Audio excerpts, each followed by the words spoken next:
Nous vous souhaitons la bienvenue à cette réunion générale de la Société de secours de l'Église de Jésus-Christ des Saints des Derniers Jours. Je suis sœur Julie B. Beck, présidente générale de la Société de secours. Je suis accompagnée ce soir de mes conseillères, sœur Sylvia H. Allred et sœur Barbara Thompson. Cette réunion est diffusée en 78 langues à des femmes vivant dans 175 pays et territoires. En tant que présidence de la Société de secours, au cours de l'année écoulée, nous avons rencontré personnellement des sœurs de la Société de secours en Amérique centrale, en Amérique du Sud, aux États-Unis et dans les îles d'Océanie. Nous sommes contentes et honorées que Thomas Monson, Henry B. Eyring, éditeur F. Urdorf de la première présidence, soient avec nous ce soir. Russell M. Nelson et Neil L. Anderson des 12 apôtres, Bruce C. Huffen des 70, qui est l'un de nos consultants, sont également ici ce soir. De même que les présidents généraux des jeunes filles de la primaire et les membres du bureau général de la Société de secours. La musique de cette réunion sera interprétée par un chœur composé de sœurs de la Société de secours des pieux de West Point, Clearfield, Clinton, Sunset et Syracuse en Utah, dirigé par Cathy Jolie et accompagné à l'orgue par Bonnie Goodleaf. Le chœur et l'assemblée vont maintenant chanter ensemble notre cantique d'ouverture, ce jour au cœur j'ai du soleil. Puis, Martha Johnson, du bureau général de la Société de secours, fera la prière d'ouverture.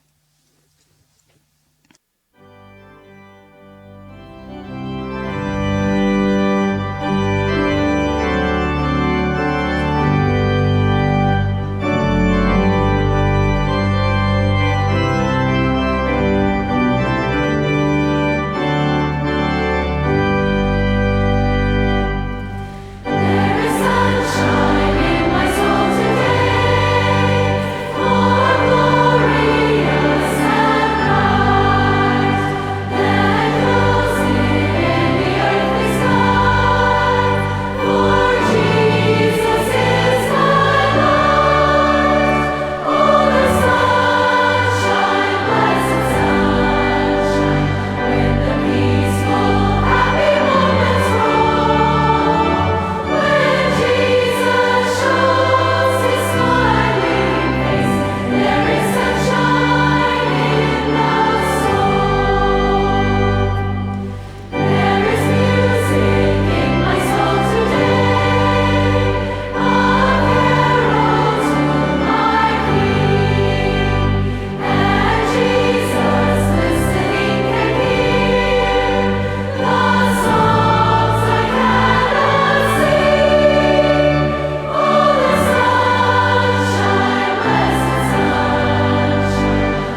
Our beloved Father in heaven, Notre cher Père céleste, nous sommes reconnaissantes d'être réunies ici en tant que filles dans le monde entier. Nous sommes reconnaissantes d'être réunies ici avec notre prophète, ton prophète, cet homme que tu nous as donné pour nous guider dans ces derniers jours. Nous sommes tellement reconnaissantes de la prêtrise que tu nous as donnée par l'intermédiaire de ces hommes et qui s'en occupent, qui la détiennent si bien et qui l'exercent pour nous. Nous te remercions, Père, de nous montrer la manière de pouvoir retourner auprès de toi. Ensemble, nous prions humblement. Te demandons de nous aider à recevoir tes recommandations ce soir. Aide-nous à ouvrir notre cœur. Aide-nous à prendre la décision de faire ces choses que nous voyons à faire dans notre vie et qui permettront aux cieux de venir sur terre. Aide-nous à nous rapprocher de toi. Aide-nous à préparer ce monde pour qu'il puisse recevoir la lumière et la connaissance que tu as prévue pour nous. Nous sommes reconnaissantes d'être tes filles. Nous sommes reconnaissantes d'être réunies. Nous te donnons notre cœur. Nous voulons faire ta volonté. Nous te remercions pour la liberté qui nous permet de faire toutes ces choses. Et nous te prions pour que cette liberté puisse être préservée partout dans le monde, que nous puissions être capables de choisir, de faire des alliances et de choisir de les respecter, choisir de pouvoir aider les autres et les amener à toi. Nous te remercions, Père, pour le déversement de ton esprit ce soir. Nous te prions, Père, pour que notre cœur puisse être rempli, que nous puissions être émus et que nous ayons le désir de vivre plus comme tu l'attends de nous. Te demandons de bénir ceux qui vont prier, dire ces choses. we pray that we will Nous receive te prions, thy Père, message. pour que nous puissions recevoir ton message, le cœur humble. Nous te faisons cette prière et nous te remercions de tout ce que nous avons. Et nous le faisons au nom de Jésus-Christ. Amen.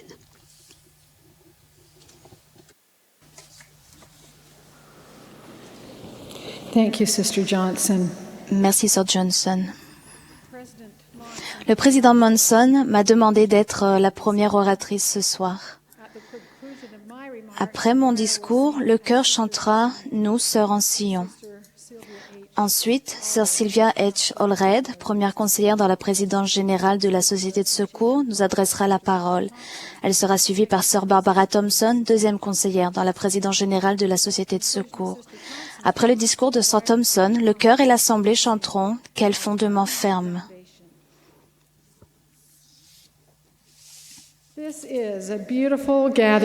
Quel beau rassemblement de femmes de la Société de secours. Depuis notre dernière réunion générale, j'ai eu la bénédiction de rencontrer beaucoup d'entre vous. Merci pour votre vie fidèle et votre service dévoué. Lors de récentes réunions générales de la Société de secours, on nous a enseigné à quel point les saintes des derniers jours sont fortes et inébranlables dans la connaissance et l'accomplissement de l'objectif de la Société de secours. Ce soir, j'espère faire grandir notre témoignage et notre compréhension que la Société de secours est une œuvre basée sur la foi. Je vais parler de l'objectif de cette œuvre et de la manière dont nous devons l'accomplir. Nous savons que l'objectif de la Société de secours, telle qu'elle a été établie par le Seigneur, est de préparer les femmes aux bénédictions de la vie éternelle, en les aidant à augmenter leur foi et leur justice personnelle, fortifier leur famille et leur foyer, servir le Seigneur et ses enfants. Nulle autre organisation de femmes n'a l'histoire, l'objectif et l'œuvre de la Société de secours. En 1942, la première présidence de l'Église a déclaré « Sur toute la terre, aucune autre organisation de femmes n'a débuté ainsi.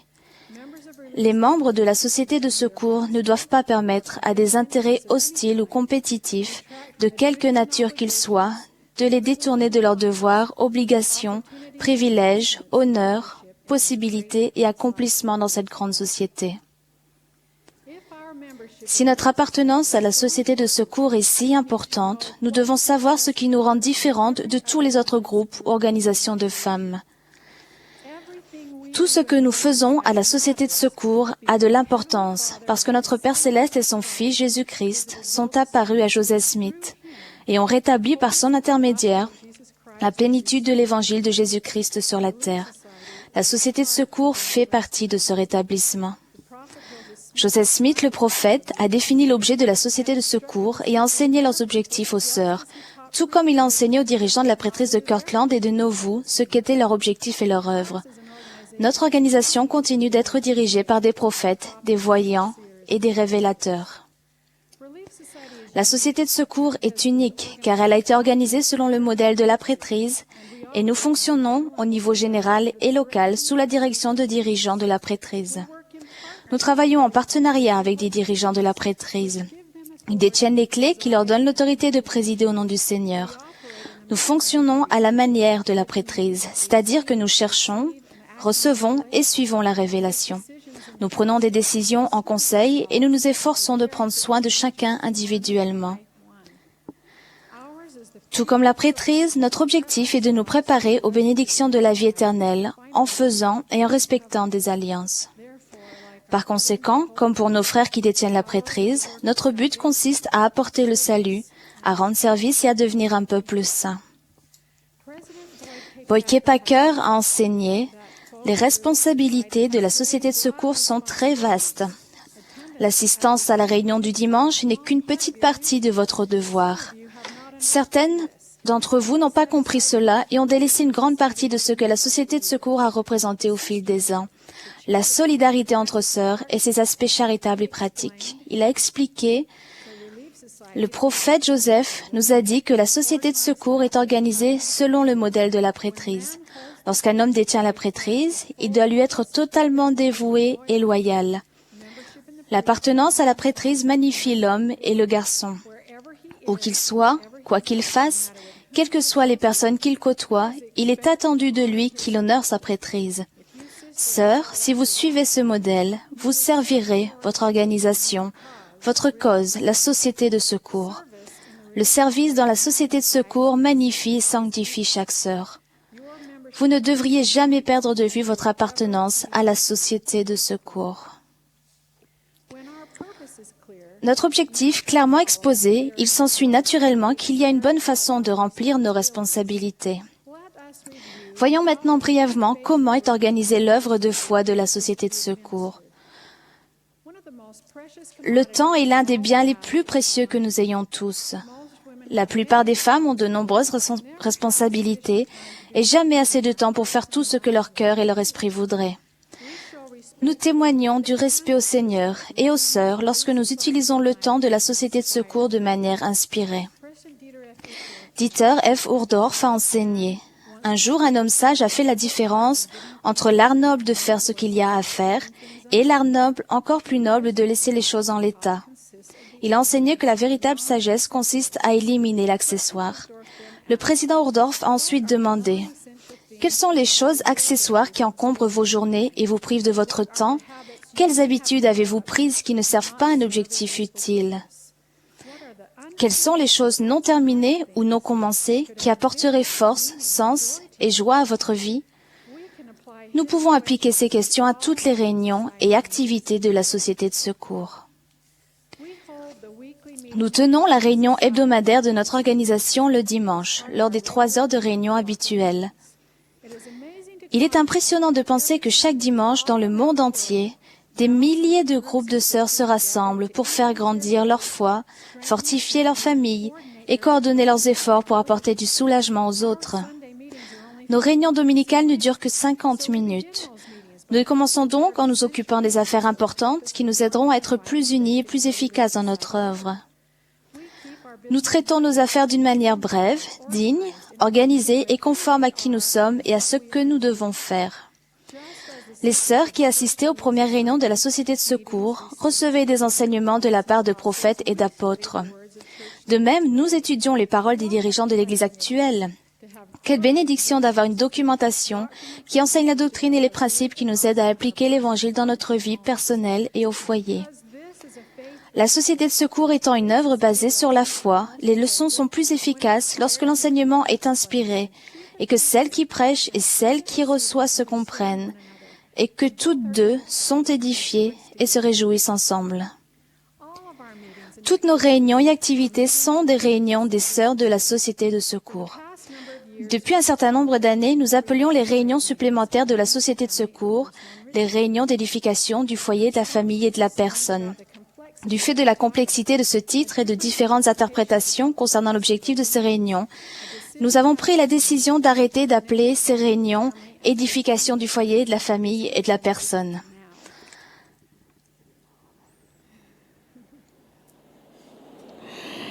En conseil avec la première présidence et le collège des 12 apôtres, il a été décidé de désigner simplement toutes les réunions et activités de la société de secours par le nom « réunions supplémentaires de la société de secours ».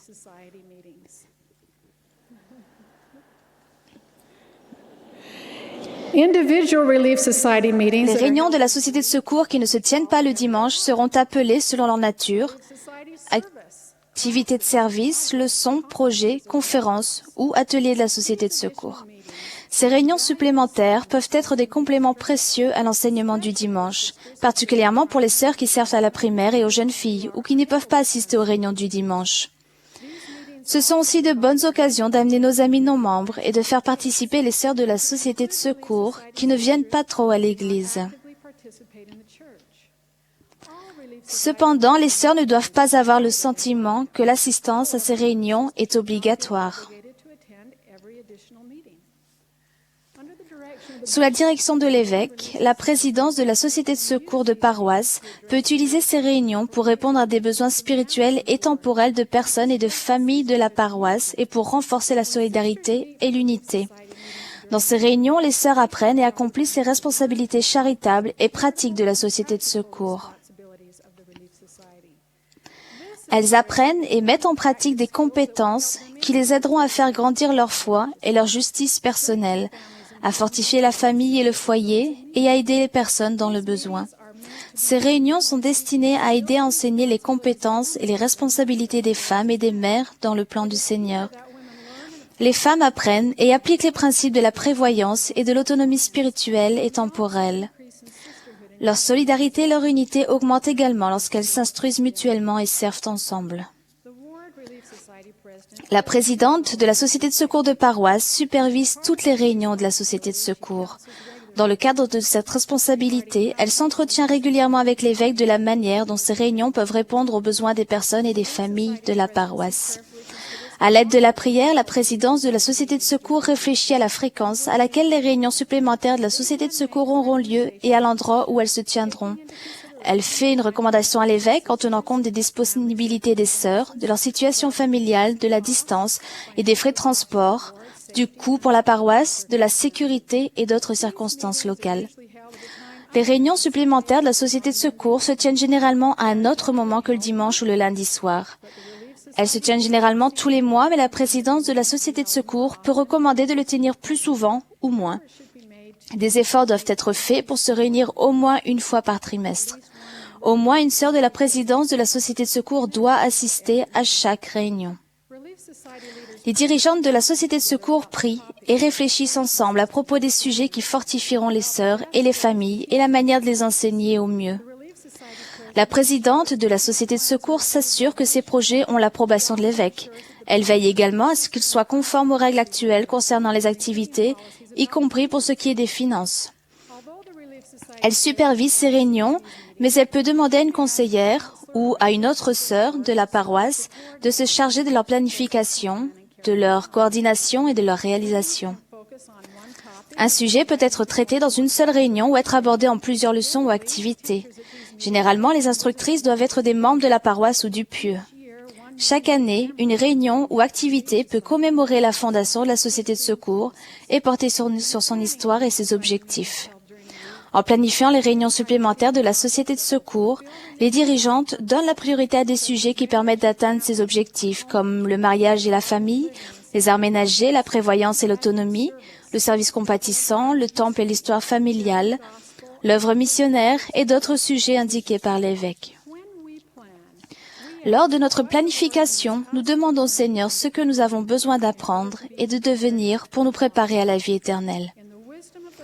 Dans la sagesse du Seigneur, chaque paroisse a ses propres caractéristiques qu'aucune autre paroisse ne possède.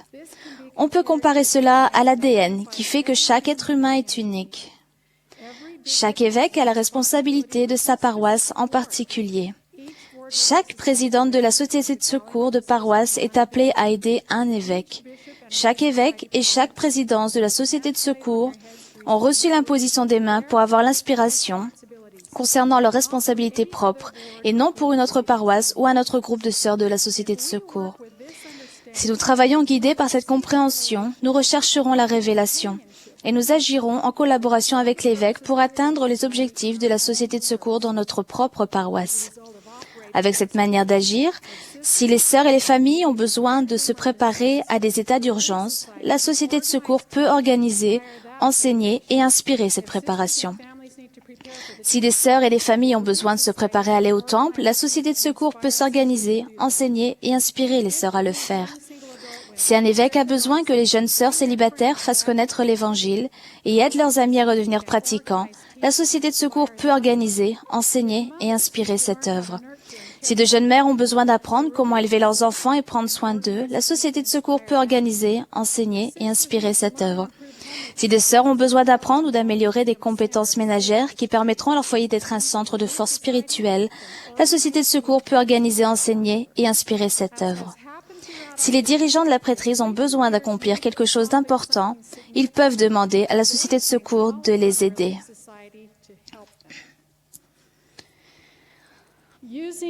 En utilisant comme il faut les réunions de la société de secours, elle sera plus capable de réaliser de grandes choses avec les dirigeants de la prêtrise dans chaque paroisse. Comme l'a dit Joseph Smith dans les Doctrines Alliance, que nul ne les considère comme de petites choses, car beaucoup de choses qui ont trait au sein et qui sont encore dans l'avenir en dépendent. Vous savez, sœurs, que pendant une tempête, un très grand bateau tire très avantageusement parti du très petit gouvernail qui le maintient face au vent et aux vagues. À vous qui êtes dirigeante de la société de secours, ce message servira de règle officielle, actuelle, concernant les réunions supplémentaires de la société de secours. Si, après avoir étudié ce message, vous avez des questions sur ce que nous avons enseigné ici, veuillez tenir conseil dans votre paroisse et votre pieu pour découvrir les solutions dont vous aurez besoin.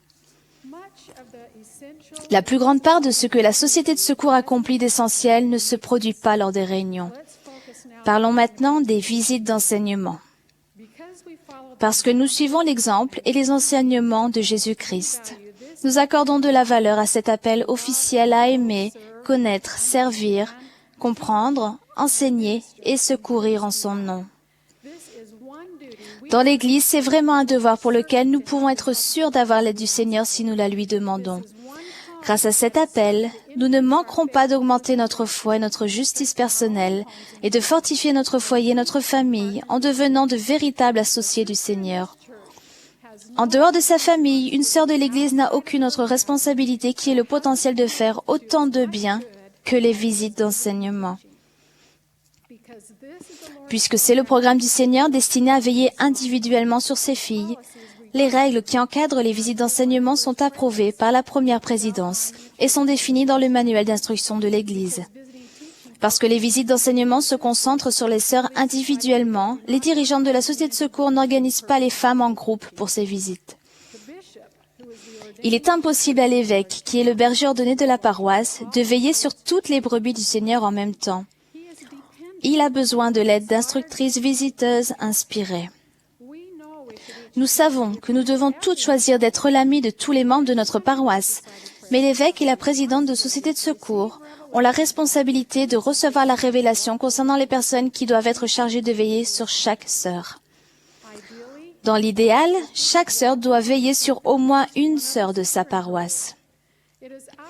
C'est une bénédiction pour nous d'avoir l'appel de prier pour une autre sœur matin et soir et de recevoir l'inspiration sur la façon dont le Seigneur voudrait que nous prenions soin de l'une de ses filles. Les visites d'enseignement deviennent une œuvre basée sur la foi lorsque nous nous concentrons sur les personnes et non sur les pourcentages. En réalité, les visites d'enseignement ne sont jamais finies. Il s'agit plus d'une façon de vivre que d'une tâche. Notre service fidèle d'instructrice visiteuse est une preuve que nous sommes disciples du Christ. Nous montrons notre foi et nous suivons un modèle établi par le Seigneur lorsque chaque mois nous faisons rapport de ce qui nous a été confié.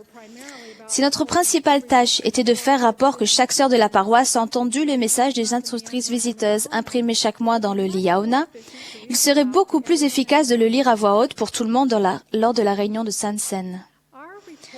Nos rapports sont très utiles à l'évêque et à la présidente de la Société de secours lorsque nous les informons du bien-être spirituel et temporel de nos sœurs et de la façon dont nous les avons servies et aimées. Comme je suis reconnaissante envers toutes mes instructrices visiteuses qui, année après année, ont montré leur foi en me servant, en m'instruisant, en me fortifiant et en m'aimant de façon inspirée. Notre service compatissant et notre aide pour répondre aux besoins temporels des personnes et des familles découlent des visites d'enseignement. C'est grâce aux instructrices visiteuses et à ses propres visites qu'une présidente de la Société de secours découvre les besoins des membres de sa paroisse. Parfois, elle nous mobilise pour que nous aidions les autres ensemble. Parfois, nous servons conformément à notre nature, en suivant les murmures du Saint-Esprit. Camilla Kimball, la femme de Spencer W. Kimball, m'a appris à ne jamais réprimer une pensée généreuse. En suivant son conseil, nous pouvons savoir avec certitude que notre Père Céleste nous connaît personnellement, car il nous envoie être ses mains et son cœur pour les personnes dans le besoin. Ce faisant, notre foi en lui grandit. Sœurs, nous vivons à une période heureuse et passionnante de croissance de l'histoire de l'Église et notre Société de secours contribue à écrire cette histoire. Joseph Smith a dit que chaque homme, chaque femme et chaque enfant se rendent compte de l'importance de l'œuvre et agissent comme si le succès dépendait uniquement de ses efforts personnels. Que tous s'y intéressent et se rendent alors compte qu'ils vivent à une époque dont la perspective a rempli de joie. Il y a des milliers d'années, le Saint des rois, des prophètes et des hommes justes leur a inspiré les notes les plus douces, les poèmes les plus exaltés et les a amenés à éclater en ces chants d'allégresse que l'on trouve dans les Écritures. Je me réjouis de savoir que le Seigneur nous aime assez pour nous guider dans cette œuvre par l'intermédiaire de prophètes, voyants et révélateurs, et que nous appartenons à une Église qui fonctionne avec la révélation continue. Je suis persuadée que si toutes les sœurs font leur part pour accomplir les objectifs de la Société de secours, les anges nous accompagneront et nous participerons à des miracles stupéfiants. Nous célébrons l'œuvre essentielle, basée sur la foi, qui nous a été confiée et nous en sommes reconnaissantes. Au nom de Jésus-Christ. Amen.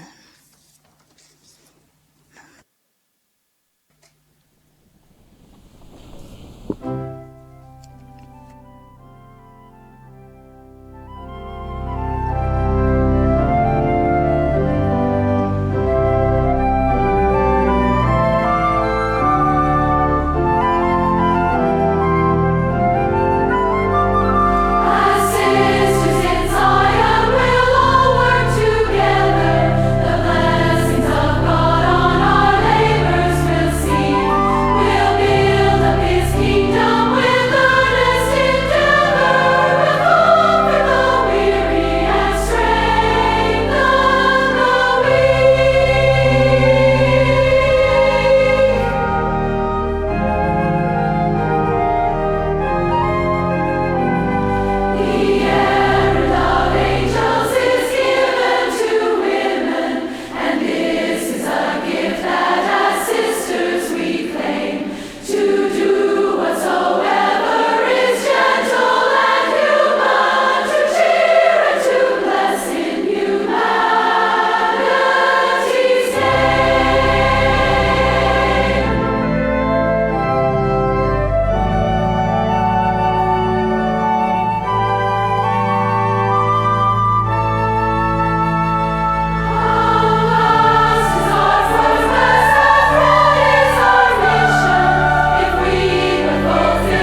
Quelle joie d'être assemblés dans le monde entier, nous sœurs de Sion. Je suis reconnaissante de cette occasion de vous témoigner du Sauveur et d'exprimer l'amour que j'ai pour vous. Je vais parler aujourd'hui de la raison pour laquelle chaque femme a besoin de la société de secours. Peu après avoir organisé et établi l'Église, Joseph Smith, le prophète, a aussi organisé la société de secours des femmes. Il a dit « L'Église n'a jamais été organisée parfaitement avant que les femmes soient ainsi organisées. » La société de secours constitue une partie essentielle de l'Église. Et nous, sa présidence, nous espérons pouvoir vous aider à comprendre pourquoi elle est essentielle dans votre vie. Le désir le plus profond de notre présidence est d'aider chaque femme de l'Église à se préparer à recevoir les bénédictions du Temple, à honorer les alliances qu'elle contracte et à être engagée dans la cause de Sion. La société de secours inspire les femmes et les instruit pour les aider à accroître leur foi et leur justice personnelle, à fortifier leur famille et à rechercher et à aider les nécessiteux. À propos de notre époque, Spencer W. Kimball a dit « La majeure partie de la forte progression qui aura lieu dans l'Église dans les derniers jours se produira parce que beaucoup de femmes justes du monde se joindront à l'Église. Cela arrivera dans la mesure où la justice et l'éloquence des femmes de l'Église se reflèteront dans leur vie et où l'on verra qu'elles sont différentes des femmes de l'extérieur et que cela les rend plus heureuses.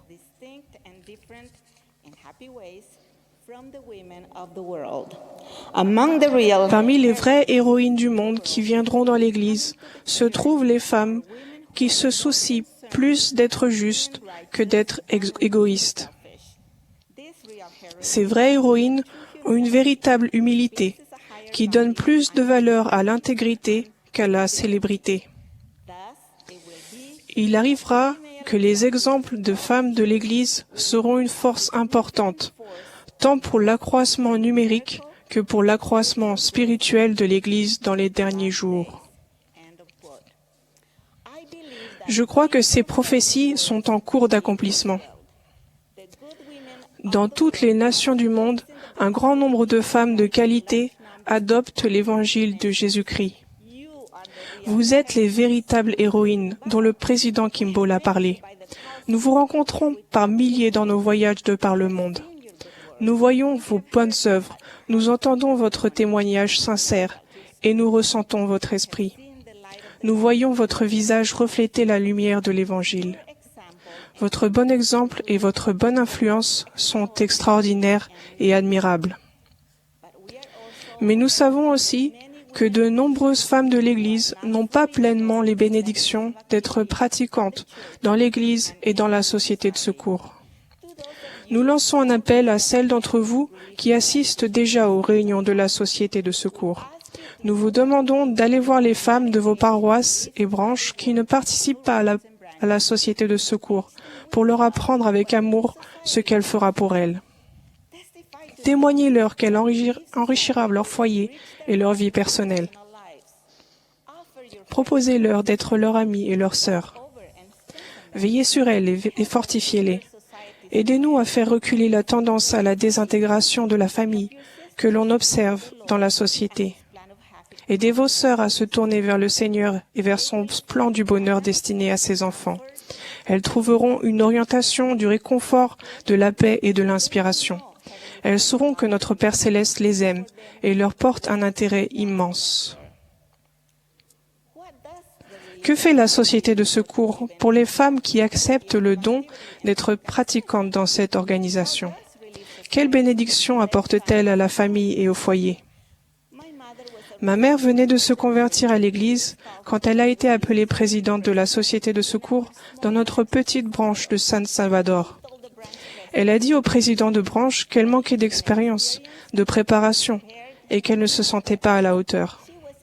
Elle avait la trentaine, avait fait très peu d'études et avait consacré sa vie entière à s'occuper de son mari et de leurs 7 enfants. Mais le président de branche l'a quand même appelée. J'ai vu ma mère se mettre à la hauteur de la situation. Pendant qu'elle servait, Elle a acquis des compétences de dirigeante et de nouveaux talents, tels que l'art d'enseigner, de parler en public et de planifier et d'organiser des réunions, des activités et des projets de service. Elle a eu de l'influence sur les sœurs de la branche. Elle les a servies et leur a appris à se servir mutuellement. Les sœurs l'aimaient et la respectaient. Elle a aidé d'autres femmes à découvrir, à utiliser et à accroître leurs dons et leurs talents. Elle les a aidées à devenir des femmes qui édifient le royaume et des familles spirituellement fortes. Elle est restée fidèle aux alliances du temple qu'elle a contractées. Lors de son décès, elle était en paix avec son Créateur. Des années plus tard, une sœur qui a servi avec elle en tant que conseillère dans la présidente de la Société de secours m'a écrit la lettre suivante. « C'est votre mère qui m'a appris comment devenir ce que je suis.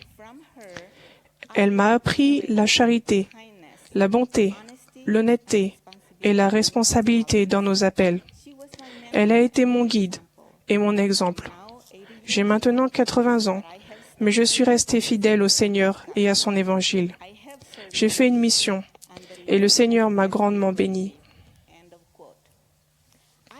J'ai vu le même miracle s'opérer dans la vie de beaucoup de femmes de différentes parties du monde. Les sœurs embrassent l'Évangile et la Société de secours les aide à fortifier leur foi et à progresser spirituellement en leur donnant la possibilité de diriger et d'enseigner. Leur service ajoute une nouvelle dimension à leur vie. Tandis qu'elles progressent spirituellement, elles prennent davantage conscience de leur appartenance à un groupe, de leur identité et de leurs valeurs personnelles. Elles comprennent que tout le but du plan de l'Évangile est de nous donner la possibilité d'atteindre notre plein potentiel. Avec les efforts des sœurs de la Société de secours, nous édifions le royaume et nous fortifions les foyers de Sion.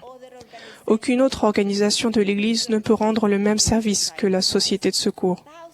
Des milliers de familles bénéficient du service rendu par des instructrices visiteuses pleines d'amour qui, tendant une main réconfortante, sont à l'écoute et ont des paroles encourageante. Sur la bénédiction que la Société de secours a été dans sa vie, Norma, ma fille, a dit « Quand Darren et moi venions de nous marier et attendions notre premier enfant, nous habitions dans une petite ville universitaire. Nous faisions tous les deux des études à plein temps et nous avions de très petits revenus. La paroisse la plus proche était à une 50aine de kilomètres et notre seul moyen de locomotion était une vieille voiture qui ne fonctionnait pas la plupart du temps.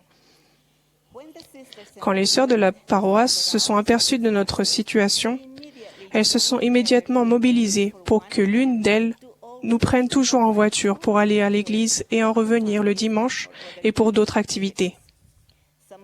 Certaines de ces sœurs habitaient d'autres villes et faisaient d'une 30aine à une 50aine de kilomètres pour nous prendre. En plus, de nombreuses sœurs nous invitaient chez elles pour d'agréables dîners en famille après l'église. Aucune d'elles ne nous faisait sentir que nous étions un fardeau pour elles. Je n'oublierai jamais l'amour sincère et la charité que les sœurs de la Société de secours nous ont montré pendant cette époque courte mais difficile de notre vie. Mon mari est évêque et il dit qu'il ne pourrait jamais faire son travail sans l'aide de la présidente de la Société de secours. Les présidentes de la Société de secours du monde entier travaillent en collaboration avec leur évêque ou leur président de branche pour organiser les sœurs dans leurs tâches sacrées de rechercher et d'aider les nécessiteux. Ces présidentes dévouées ont besoin que vous les souteniez et que vous les aidiez de bon gré. Votre présence aux réunions de la Société de secours sera une bénédiction pour vous, mais votre participation à l'œuvre de la Société de secours sera une bénédiction pour l'Église entière. Que vous soyez jeune ou âgé, seul ou marié, veuve ou viviez en famille, nous voulons que l'influence et le pouvoir de la Société de secours soient une bénédiction pour vous et pour votre foyer. Il y a un grand besoin de rallier les sœurs de l'Église pour faire avancer l'œuvre. Nous vous invitons à servir en exerçant votre grande influence bénéfique pour fortifier nos familles, notre Église et nos collectivités. Vous êtes une force très nécessaire qui agit pour l'amour, la vérité et la justice dans ce monde. Nous avons besoin de vous pour édifier familles, amis et voisins. C'est par votre intermédiaire que l'amour parfait de Dieu pour chacun de ses enfants est manifesté. Notre présidence reçoit souvent des lettres de sœurs à qui la Société de secours a fait beaucoup de bien. Beaucoup d'entre elles énumèrent ce que la Société de secours a fait pour elles et pour leur famille. Cette liste pourrait inclure. La Société de secours me redonne l'assurance que notre Père Céleste m'aime parce que je suis sa fille. Je me rappelle qu'il m'a accordé des dons et des talents. J'apprends que les alliances du Temple sont essentielles pour moi et pour ma famille. J'apprends à trouver de la joie dans mon rôle de mère. Les leçons et les activités de la Société de secours me donnent les compétences nécessaires pour être une bonne mère. Je suis consciente que je suis responsable d'avoir une bonne influence sur la génération montante. La Société de secours m'aide à être une meilleure épouse et à honorer et à respecter mon mari. J'y suis encouragée à chercher, à apprendre et à progresser personnellement. J'apprends et j'applique des principes de base d'autonomie dans les réunions et les activités. Je connais la joie de servir grâce aux visites d'enseignement et aux services compatissants. Je me découvre des dons que je ne connaissais pas. La Société de secours me donne des occasions d'utiliser mes talents. J'apprends que je peux encourager les autres. J'apprends que nous avons toutes quelque chose à partager. Amour, gentillesse, sourire, compassion, etc. J'apprends à m'intéresser sincèrement aux autres. J'apprends à être une meilleure voisine et à traiter les autres avec bienveillance. J'apprends à être ingénieuse et déterminée. Je sais que j'aurai toutes les bénédictions de mon Père Céleste si je reste fidèle et loyale à mes alliances. La liste est loin d'être terminée. Je suis sûre que la plupart d'entre vous aimeraient ajouter quelque chose. La Société de secours est essentielle au bien-être de chaque foyer et de chaque famille. Chaque mari et chaque père doit encourager la participation à la Société de secours. Chaque femme doit y aller et apprendre les possibilités qu'elle offre. Chaque femme juste a un rôle important à jouer dans le plan de Dieu et dans l'édification de son royaume. La Société de secours a besoin de vous et vous avez besoin d'elle. Je vous témoigne que la Société de secours a été organisée par Dieu pour aider la prêtrise dans l'œuvre du salut. Je sais que notre Père Céleste vit. Il nous connaît et nous aime, vous et moi. Jésus est le Christ, notre Sauveur et notre Rédempteur. Au nom de Jésus-Christ. Amen.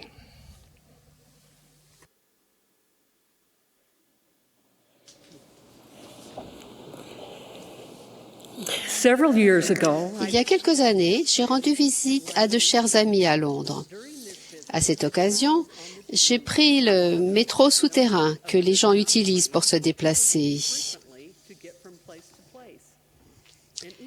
Dans chacune des stations pleines de monde, des panneaux avertisseurs de dangers, des dangers que les gens peuvent rencontrer. Des lumières clignotent pour signaler aux gens l'arrivée d'un train et ils doivent se reculer du bord du quai. Un panneau rappelle aussi aux gens que l'intervalle entre le train et le quai de la station est dangereux. Le panneau dit « Attention à l'intervalle ». Cela rappelle aux gens de ne pas se laisser prendre le pied dans ce trou et de ne rien y laisser tomber, parce qu'il ira sous le train et sera perdu. Ce panneau est nécessaire et avertit les gens d'un danger très réel.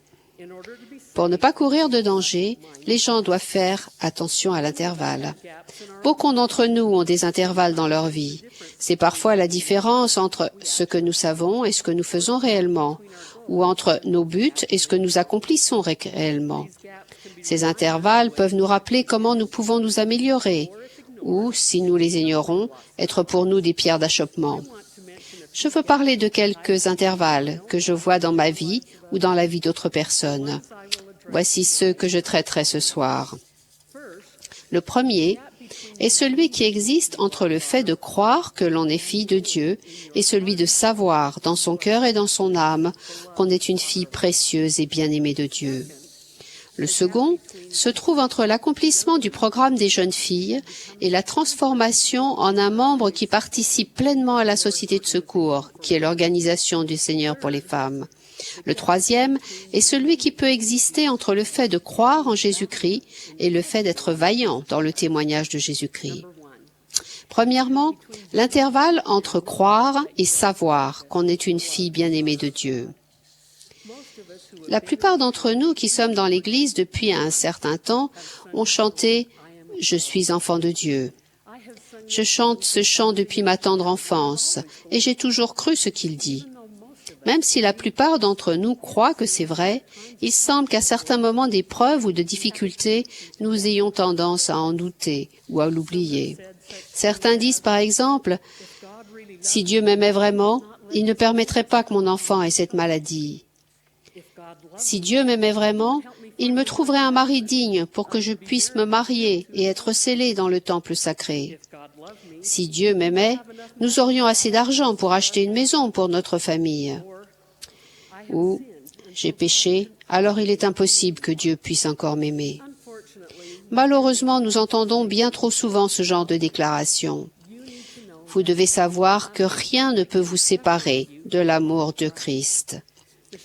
Les Écritures nous disent clairement qu'aucune tribulation, aucune angoisse, aucune persécution, aucune domination ni aucune autre créature ne pourra nous séparer de l'amour de Dieu. Notre Père Céleste nous aime tant qu'il a envoyé son Fils unique pour expier nos péchés. Non seulement le Sauveur a souffert pour chaque péché, mais il a ressenti chaque douleur, chagrin, malaise, sentiment de solitude ou de tristesse que chacun de nous a connu un jour. N'est-ce pas là un grand amour? Le Saint-Esprit témoigne que c'est le Saint-Esprit qui témoigne de l'amour de Dieu pour ses enfants. Nous devons accepter son amour, nous aimer nous-mêmes, aimer notre prochain. Rappelez que toute âme ici-bas est aussi un enfant de Dieu. Nous devons nous traiter mutuellement avec amour et bonté, comme cela convient à un enfant de Dieu. La plupart d'entre nous font très grands efforts pour accomplir leurs devoirs, pour respecter les commandements et obéir au Seigneur. Il est nécessaire que vous sachiez reconnaître l'approbation du Seigneur, que vous sachiez que le Seigneur est satisfait et accepté votre offrande. Rappelez-vous de faire attention à cet intervalle et de ne pas laisser le doute et l'incertitude pénétrer en vous. Soyez certaine que Dieu vous aime tendrement et que vous êtes son enfant bien-aimé. Voyons à présent l'intervalle entre l'accomplissement du programme des jeunes filles et la transformation en une sœur qui participe pleinement à la société de secours, l'organisation du Seigneur pour les femmes. Dans de nombreux pays, une jeune fille devient femme à 18 ans. Pour beaucoup, c'est une période passionnante où l'on se sent adulte et prête à affronter le monde et le vaincre. Pour les jeunes filles de l'Église de Jésus-Christ des Saints des Derniers Jours, c'est aussi le moment où elles accomplissent beaucoup de leurs objectifs du progrès personnel, entrent à la société de secours et acceptent des appels de service dans l'Église. Notre témoignage a été fortifié dans le programme des jeunes filles et nous nous sommes fixés un ensemble d'objectifs qui nous mèneront à nous marier au temple et à fonder une famille éternelle. Malheureusement, certaines de nos jeunes sœurs s'autorisent à ne pas participer pleinement à l'Évangile et à la société de secours. Certaines ont l'attitude de penser « Je me remettrai à la société de secours quand je me marierai, ou quand je serai plus âgée, ou quand je serai moins occupée. » À la fin de mes études secondaires, j'envisageais d'aller au moins 1 an ou 2 à l'université, de me marier avec un beau garçon et d'avoir 4 enfants parfaits et beaux, 2 garçons et 2 filles. Mon mari gagnerait bien sa vie et je ne devrais donc pas travailler à l'extérieur. Et j'envisageais donc de rendre service dans l'Église et dans la collectivité. Heureusement, l'un de mes buts était d'être pratiquante et fidèle dans l'Église. Vous savez peut-être que beaucoup de mes objectifs ne se sont pas réalisés de la manière que j'espérais. J'ai terminé mes études, j'ai fait une mission, j'ai eu un emploi, j'ai poursuivi des études pour passer une maîtrise et j'ai continué à travailler pendant de nombreuses années. Il y a 13 ans, j'ai cru que le mariage allait arriver immanquablement, car j'avais ouvert un biscuit qui disait la bonne aventure. Vous vous marierez dans moins d'1 an. Mais pas de beau garçon, pas de mariage et pas d'enfant. Rien n'est arrivé comme je l'avais prévu, sauf une chose. J'ai essayé d'être pratiquante et fidèle dans l'Église. J'en suis très reconnaissante. Cela a fait toute la différence dans ma vie. J'ai eu l'occasion de servir de nombreuses années aux jeunes filles et j'ai senti que cela me permettait d'enseigner et de rendre témoignage à des jeunes filles qui fortifiaient leur témoignage et qui cherchaient à progresser dans la voie fixée par Dieu.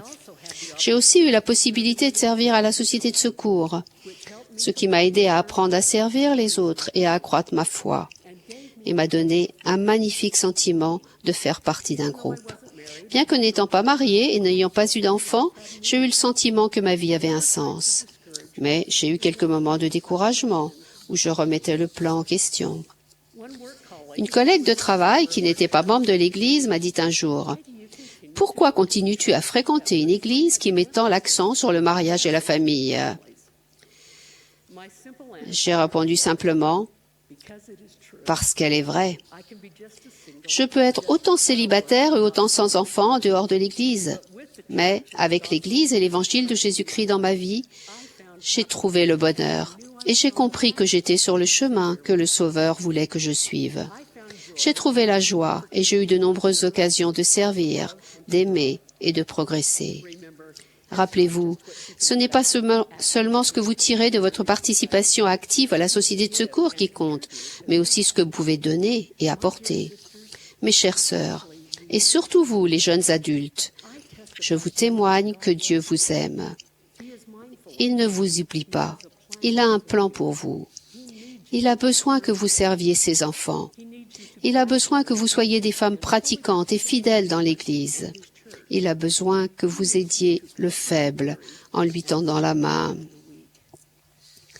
Elisa Snow, deuxième présidente générale de la Société de secours, s'est adressée à un grand groupe de sœurs, adolescentes et jeunes adultes, réunis à Ogden en 1873. Elle a donné le conseil suivant, qui était opportun à l'époque et l'est encore aujourd'hui. Elle a dit aux jeunes filles, « Si vous vous associez, voulant dire femmes âgées et les jeunes, votre esprit s'en trouve amélioré, vous acquérez de l'intelligence et vous vous protégez de l'ignorance. L'Esprit de Dieu vous communiquera des instructions et vous vous les transmettrez. Je vous dis, Dieu vous bénit, mes jeunes sœurs. Rappelez-vous que vous êtes des saintes de Dieu et que vous avez des œuvres importantes à accomplir en Sion. » Elle a ensuite donné les conseils suivants à toutes les femmes. L'apôtre Paul a parlé jadis des saintes femmes. Chacune d'entre nous a pour devoir d'être une sainte femme. Nous aurons des buts élevés si nous sommes des saintes femmes.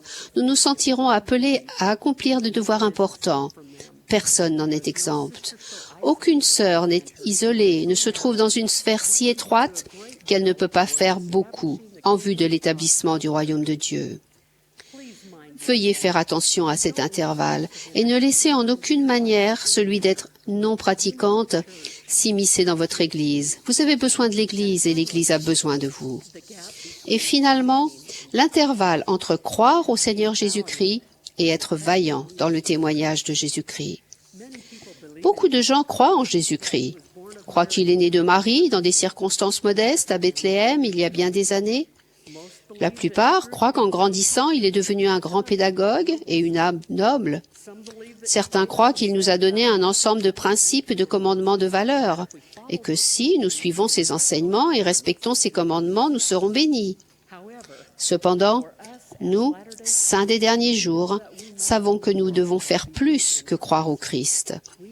Nous devons avoir foi en lui, nous repentir de nos péchés, être baptisés et recevoir le don du Saint-Esprit.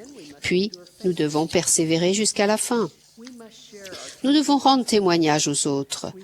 Nous devons fidèlement respecter les alliances que nous avons faites avec Dieu. Nous savons que toutes choses seront révélées et données aux personnes qui auront persévéré vaillamment pour l'évangile de Jésus-Christ. Quand nous sommes convertis, nous avons naturellement tendance à parler de l'évangile à nos êtres chers. Léhi était converti et désirait que sa famille ait part à la bonté de l'évangile. Néphi parlait du Christ, se réjouissait dans le Christ, prêchait le Christ à ses enfants, afin qu'ils connaissent la source de la rémission de leurs péchés, ou, en d'autres termes, l'endroit où ils trouveraient la paix et la joie. Quand Énos a été converti et a reçu la rémission de ses péchés, il s'est soucié du bien-être de ses frères. Il voulait qu'ils reçoivent les bénédictions que lui-même avait reçues. Dans toutes les Écritures, nous lisons l'histoire d'hommes et de femmes qui ont été convertis et ont souhaité ensuite affermir leurs frères et sœurs. Que votre voix soit entendue parmi les fidèles, quand vous déclarez fidèlement que le Seigneur vit, que son Église a été rétablie et que le plan du bonheur est disponible pour tous. Si nous faisons attention à ces intervalles, en veillant attentivement et en nous éloignant du danger, nous commencerons à prendre conscience de la plénitude des bénédictions de l'Évangile de Jésus-Christ dans notre vie. Mes chères sœurs, je vous aime. Je sais que le Seigneur vit. Je sais qu'il aime chacun d'entre nous. Je sais que cette Église est sa véritable Église. Et j'en témoigne au nom de Jésus-Christ. Amen.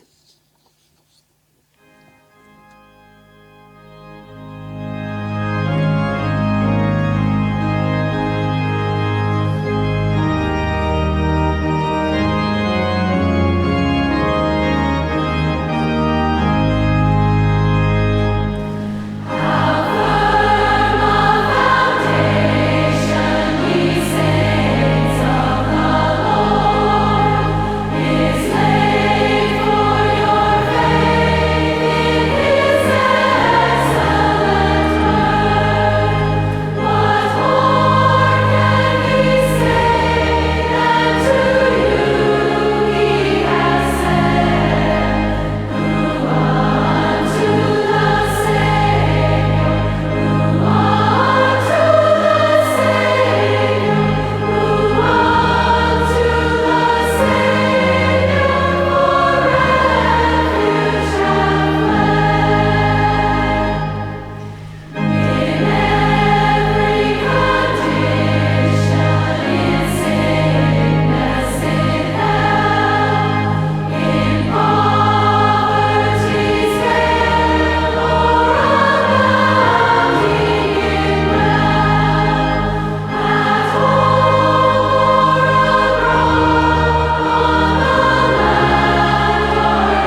Sœurs, nous sommes conscientes que votre temps est précieux et nous vous sommes très reconnaissantes de votre présence ce soir.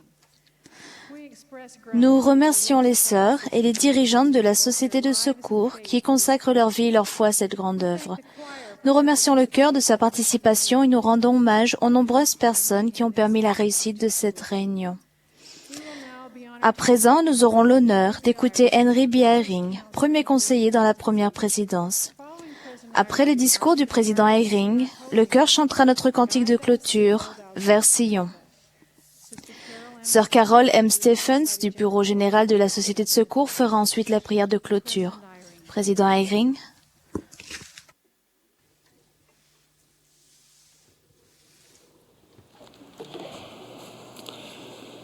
Je suis reconnaissant d'être avec vous ce soir. Je vous exprime l'amour et la gratitude du président Monson et du président Uchtdorf. Depuis sa fondation en 1842, la Société de secours a eu la bénédiction d'être supervisée avec attention et amour par le prophète de Dieu. Au début, à Nauvoo, Joseph Smith a instruit les dirigeantes et les membres assemblés. Sachant que vous avez cette histoire magnifique, j'ai ressenti toute la charge de l'invitation que le président Monson m'a lancée de vous adresser la parole. Lors de l'une des premières réunions de la Société de secours, Joseph Smith, le prophète, a demandé à l'évêque Whitney de prendre la parole à sa place. Celui-ci a commencé par dire qu'il était arrivé heureux à la perspective d'être instruit par le prophète. Je comprends la déception qu'il a eue, et peut-être la vôtre. Pendant que je me préparais à cette heure, j'ai donc demandé au président Monson ce qu'il jugeait le plus utile que vous entendiez. Sa réponse a confirmé l'impression que j'avais déjà eue par l'étude et la prière. Je vous parlerai donc ce soir du grand patrimoine que vous ont transmis les sœurs qui vous ont précédé à la Société de secours. La part des bases que les premières sœurs ont posées pour vous, qui me semble très importante et très durable, est que la charité est au cœur de la Société de secours et devait entrer dans le cœur de chaque membre pour en faire partie intégrante. Pour elle, la charité signifiait bien plus que de la simple bienveillance. La charité naît de la foi au Seigneur Jésus-Christ et est un effet de son expiation qui opère dans le cœur des membres.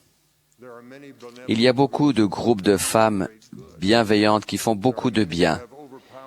Il y en a beaucoup qui ont pour les déshérités, les malades, les nécessiteux, une compassion irrépressible. Mais cette organisation est unique et l'est depuis ses débuts. Dans les bases qu'elles ont posées, ces sœurs ont mis la charité ne périt jamais au centre. Cela les a aidés au début. Cela les a aidés tout le temps qui a suivi. Cela les aide maintenant à notre époque. Et cela aidera la Société de secours dans les temps à venir. Elle est faite de femmes dont les sentiments de charité viennent du changement de cœur que produit le fait qu'elles se sont qualifiées pour contracter les alliances offertes uniquement par la véritable Église du Christ et leur fidélité à ces alliances. Ces sentiments de charité viennent de lui par son expiation. Dans leurs actes charitables, elles sont guidées par son exemple. Ils naissent de leur reconnaissance pour son don infini de la miséricorde et ils viennent par le Saint-Esprit qu'il envoie pour accompagner ses servantes de leur mission miséricordieuse. Grâce à cela, elles ont accompli et peuvent accomplir des choses extraordinaires pour les autres et trouver de la joie, même quand elles ont de grands besoins insatisfaits. L'histoire de la Société de secours est pleine de récits de ce genre, de remarquables services désintéressés. À l'époque terrible de la persécution et des privations, où les fidèles sont allés d'Ohio au Missouri, du Missouri en Illinois, puis ont traversé le désert pour se rendre dans l'Ouest, malgré leur pauvreté et leur chagrin, les sœurs se sont occupées des autres. Vous pleureriez comme moi si je vous lisais maintenant certains récits de votre histoire. Vous seriez touchés par leur générosité, mais plus encore, de voir la foi qui les encourageait et les soutenait. Elles venaient de conditions très diverses. Elles ont toutes connu les épreuves et les chagrins de la vie. Leur détermination, fruit de leur foi à servir le Seigneur et les autres, semblait ne pas leur éviter les tempêtes de la vie terrestre, mais les plonger dedans. Certaines étaient jeunes, d'autres âgées. Elles venaient de nombreux pays et de nombreux peuples comme vous aujourd'hui. Mais elles avaient le même cœur, le même esprit et la même intention. Elles étaient déterminées à aider le Seigneur à édifier sa Sion, là où il pouvait y avoir la vie heureuse que le livre de Mormon leur décrivait de manière si vive. Vous vous rappelez certaines scènes du 4e livre de Néphi, qu'elles portaient dans leur cœur, partout où le Seigneur les conduisait dans leur voyage en Sion.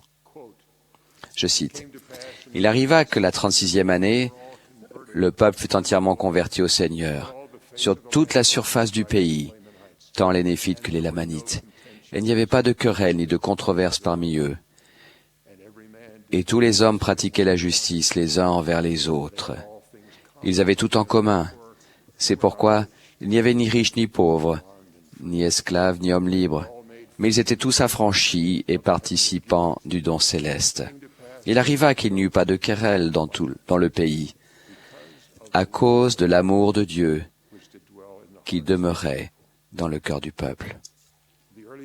Les membres de la Société de secours du début n'ont pas connu une époque aussi idyllique, mais l'amour de Dieu demeurait dans leur cœur.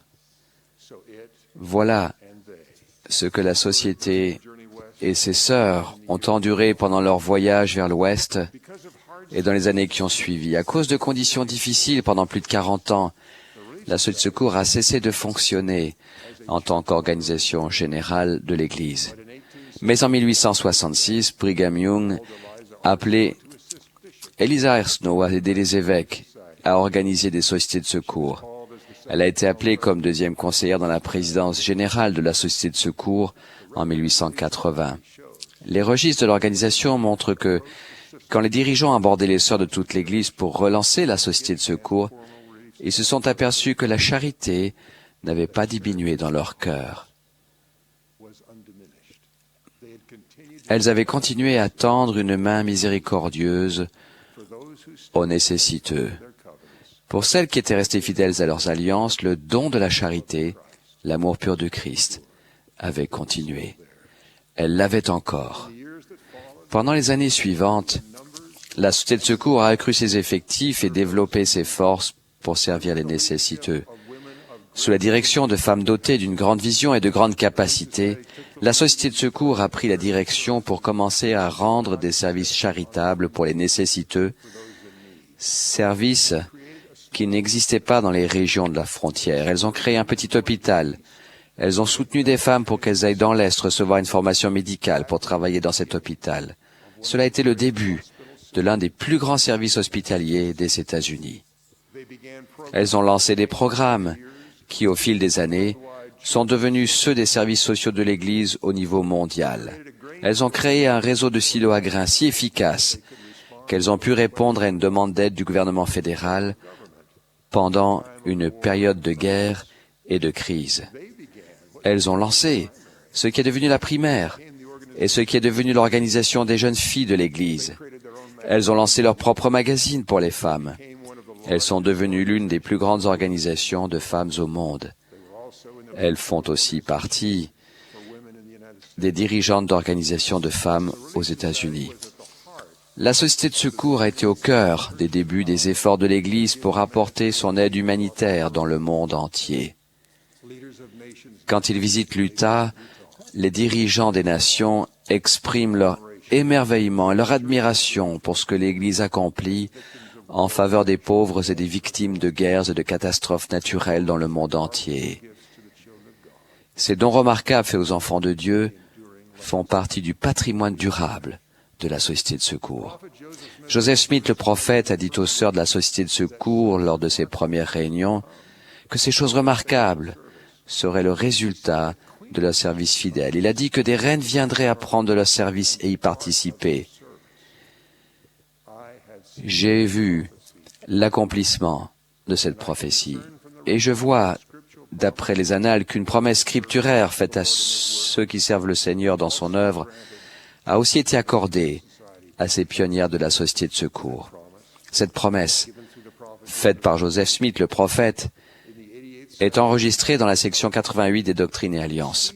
Elle parle des personnes qui seraient appelées à servir avec le Seigneur pendant des époques successives. Je cite, « Il dit au premier, « Va travailler dans le champ, et je viendrai vers toi à la première heure, et tu verras la joie de mon visage. »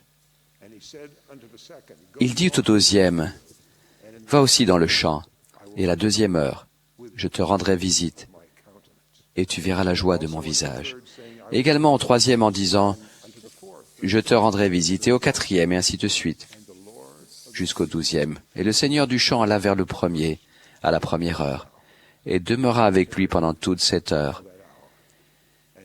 Et il se réjouit de la lumière, du visage de son Seigneur. » Il est clair, d'après leurs annales, que ces femmes de la première période de la Société de secours ont ressenti la joie promise par le Seigneur. Il était dans l'œuvre avec elles. Il l'a fait prospérer. Elles ont ressenti la joie et vu la lumière. Le prophète Joseph a prédit qu'une autre période suivrait. Il a vu les grandes œuvres qu'elles accompliraient dans la première période. Mais cela a dû paraître alors contradictoire. Il a dit qu'elles devaient servir, bénir, s'occuper des personnes qui étaient proches d'elles et qu'elles connaissaient personnellement.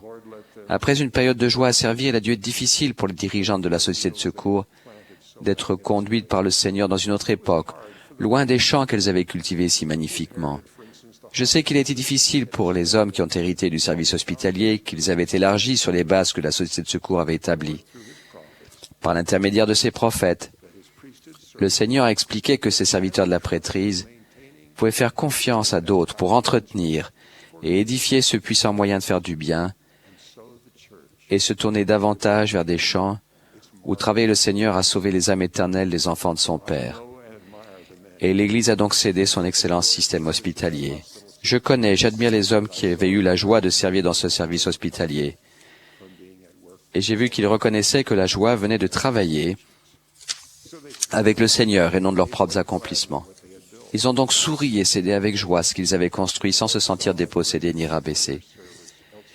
Ils avaient foi que le Seigneur voyait que leur service était plus nécessaire ailleurs, dans d'autres champs, à une autre époque. Une partie précieuse de votre patrimoine de la Société de secours est cette même foi qui habite les dirigeantes et les membres de la Société de secours. Le Seigneur avait vu où leur grand talent serait nécessaire dans l'époque suivante, et un endroit où elles trouveraient encore plus de joie que dans les projets admirables qu'elles avaient entrepris et édifiés. L'Église a grandi et s'est étendue au monde entier. Les services qu'elles avaient créés commençaient à nécessiter des moyens énormes et une supervision constante dans une Église en expansion et un monde de plus en plus troublé. La gestion de vastes programmes centralisés donnait moins l'occasion à chaque dirigeant de la Société de secours et à chaque membre d'avoir la joie de servir des personnes en particulier pour et avec le Seigneur. Pour une nouvelle époque, le Seigneur avait déjà tout en place. Le seul système qui pouvait apporter secours et réconfort dans une Église aussi grande, dans un monde aussi diversifié, serait rendu par chaque servante à proximité des nécessiteux. Le Seigneur avait vu cela, l'émergence de ce besoin dès le début, de la société de secours. Il a mis un modèle en place. 2 sœurs acceptent leur tâche de rendre visite à une autre comme un appel du Seigneur. Cela a été vrai dès le début. Les dirigeantes de la société de secours ont organisé des membres qu'elles savaient avoir la foi à rendre des services compatissants quand cela dépassait des capacités de 2 instructrices visiteuses désignées.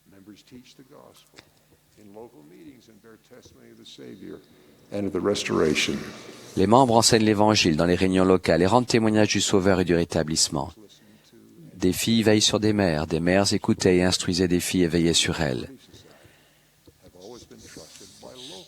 Les bergers locaux de la prêtrise ont toujours fait confiance aux membres de la société de secours. Chaque évêque, président de branche, a une présidente de la société de secours sur qui s'appuyer. Elle a des instructrices visiteuses qui connaissent les difficultés et les besoins de chaque sœur. Grâce à elle, elle peut connaître le cœur des personnes et des familles.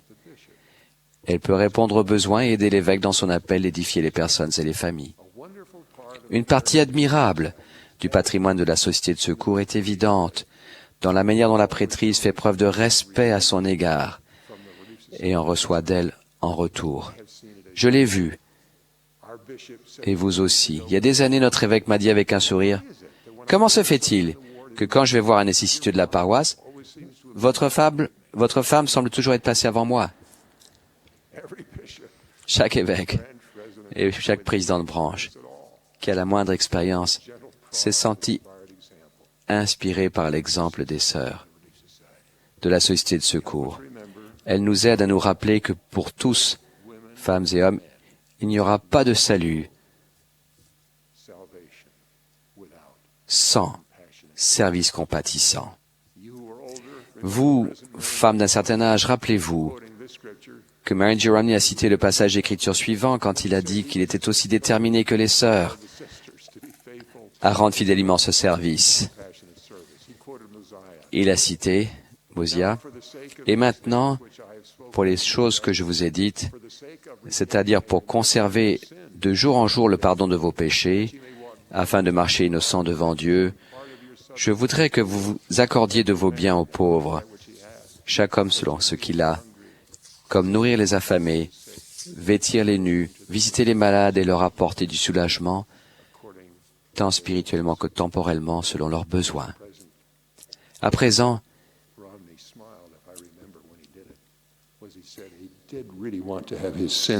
je souris en y repensant parce qu'il voulait ressentir le pardon de ses péchés grâce au service compatissant. À présent, il est temps de parler de ce que vous devez faire pour transmettre ce patrimoine magnifique et sacré de la société de secours à celles qui vous suivront. Je vais parler de choses petites et simples. Rappelez-vous seulement qu'il se transmet de cœur à cœur.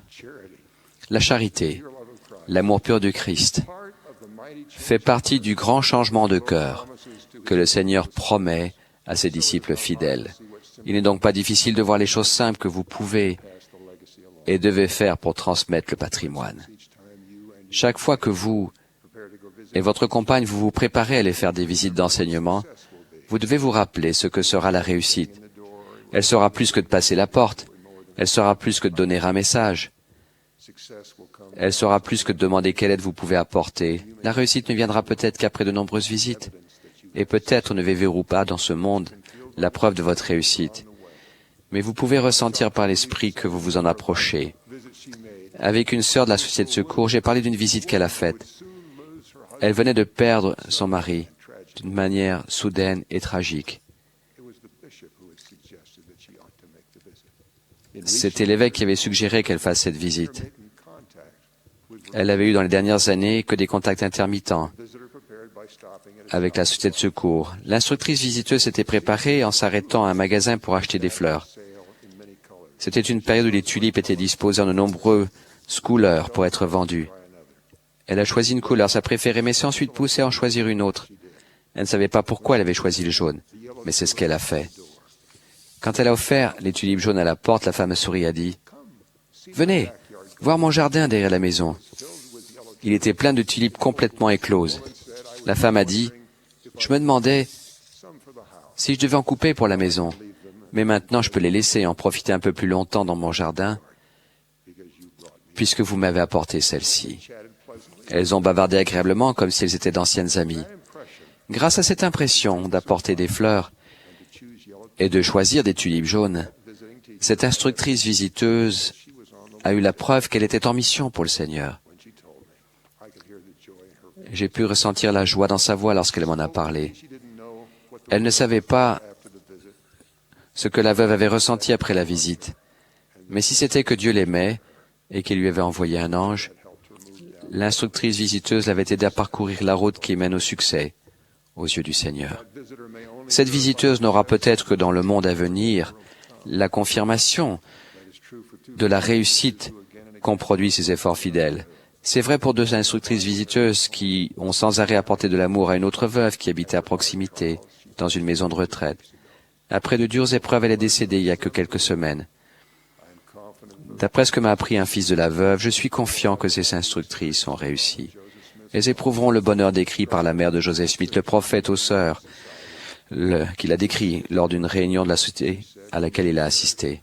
Elle a dit, « Nous devons nous chérir les unes les autres, veiller les unes sur les autres. Nous devons consoler les unes les autres et obtenir de la connaissance, afin de tous siéger ensemble dans les cieux. Vous transmettez le patrimoine lorsque vous aidez les autres à recevoir le don de la charité dans leur cœur. Elles pourront alors le transmettre à d'autres. Le patrimoine et l'histoire de la société de secours sont enregistrés sous forme de mots et de chiffres, mais ils se transmettent de cœur à cœur. C'est pourquoi les familles bénéficient tant de la société de secours. Ma mère m'a laissé une petite épinglette portant l'inscription « La charité ne périt jamais ». Sœur Beck m'a donné cette petite épinglette pour mon revers de col. Je l'ai épinglée. Mais je sais que Joseph Smith se souciait de la croissance de la société de secours. Donc, je ne vais pas le mettre moi-même sur mon col maintenant pour contribuer à cet accroissement. Mais cette société que le prophète a vue devient une société de femmes et de sœurs converties. Le patrimoine durable que ma mère a laissé à sa famille a été son amour et celui du Seigneur que j'ai vu et ressenti par les choses simples qu'elle accomplissait pour lui en exprimant sa compassion. Elle était une femme de la société de secours. Elle n'a pas eu de filles, mais ma femme a transmis le patrimoine à nos deux filles. Elles le garderont vivant dans le cœur des autres. Il durera parce que la charité ne périt jamais.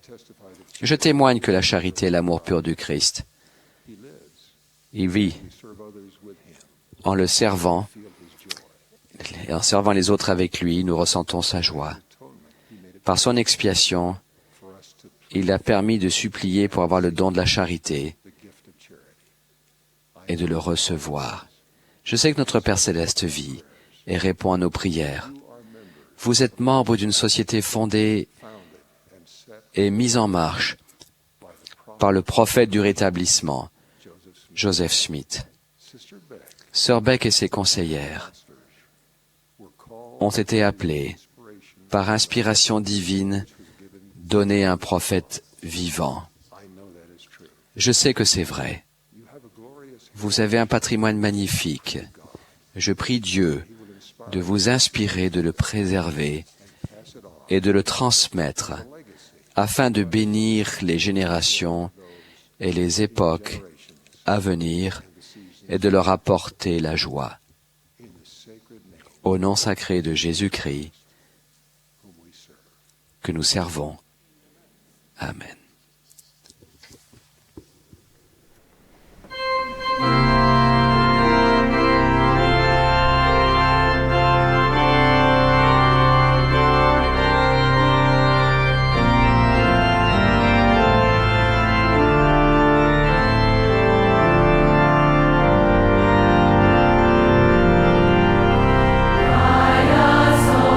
Thou great Jehovah, God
Our Father in heaven, Notre Père céleste, notre cœur est rempli de gratitude et d'amour à la fin de cette réunion de la Société de secours.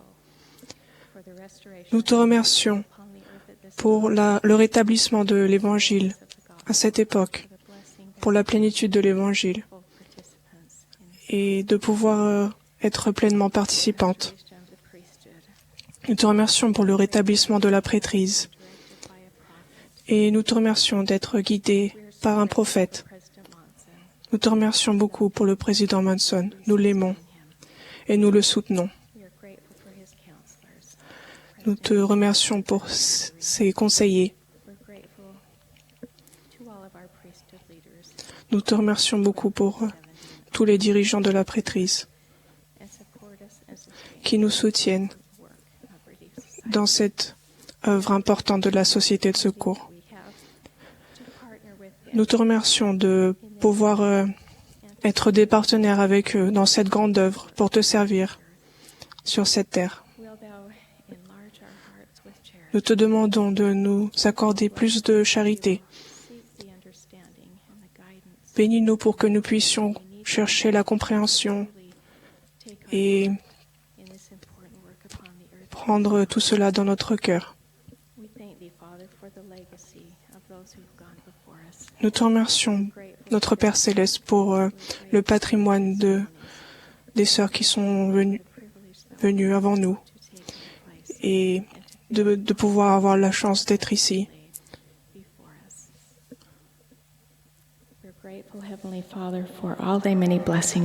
Nous te remercions pour toutes tes bénédictions et particulièrement pour le Sauveur. Nous l'aimons. Nous sommes reconnaissants de son sacrifice, de son amour. Nous te remercions de nous aider à être meilleurs grâce à lui et à son sacrifice. Nous te remercions, notre Père, pour ce cœur merveilleux et pour l'esprit qu'il a apporté. Nous te remercions pour leur dévouement et pour leur temps. Nous te remercions pour notre présidence de la Société de secours. Nous les aimons et nous les soutenons. Nous écoutons leurs conseils et nous sommes obéissantes. Nous te demandons d'avoir le cœur ouvert et de pouvoir comprendre leurs recommandations, que nous puissions tenir conseil pour que nous puissions connaître les besoins de nos sœurs dans le monde entier, pour que nous puissions mieux comprendre notre rôle dans la société de secours. Nous te demandons de nous donner de la joie. Nous t'aimons. Nous sommes reconnaissants d'être ici. Et nous te faisons cette prière au nom de Jésus-Christ. Amen.